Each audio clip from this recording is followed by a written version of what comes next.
Buongiorno e ben ritrovati con l'informazione flash di New Sicilia. I principali titoli della mattina: operazione della Guardia di Finanza di Catania che ha scoperto un traffico internazionale di droga, arrestate 9 persone tra il capoluogo etneo Oristano e Udine, sequestrati più di 100 kg di sostanze stupefacenti oltre a beni mobili e immobili per un valore complessivo di 485.000 euro. Nascondevano armi e droghe in un appartamento nel quartiere San Cristoforo di Catania. Per questo 3 giovani catanesi sono stati arrestati dalla polizia. La scoperta è stata fatta dalla squadra mobile che stava cercando di rintracciare uno dei giovani che risultava latitante da oltre una settimana. Il ministro dell'Ambiente e della Sicurezza Energetica Pichetto Fratin è intervenuto al Forum Risorsa Marea di Palermo sull'emergenza rifiuti sull'isola. La Sicilia si doterà presto di termovalorizzatori, ha dichiarato il ministro.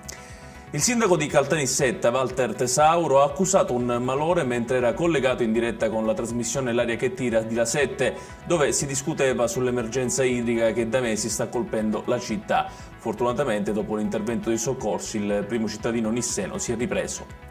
Infine, sabato 28 e domenica 29 settembre tornano le giornate europee del patrimonio, un'occasione per visitare alcuni dei luoghi più suggestivi del patrimonio culturale della regione siciliana, che resteranno aperti nelle ore serali al costo simbolico di €1. Ed è tutto per questa edizione. Tutti i dettagli su queste notizie li trovate come sempre sul nostro sito www.newsicilia.it. Grazie per averci seguito e buon proseguimento di giornata.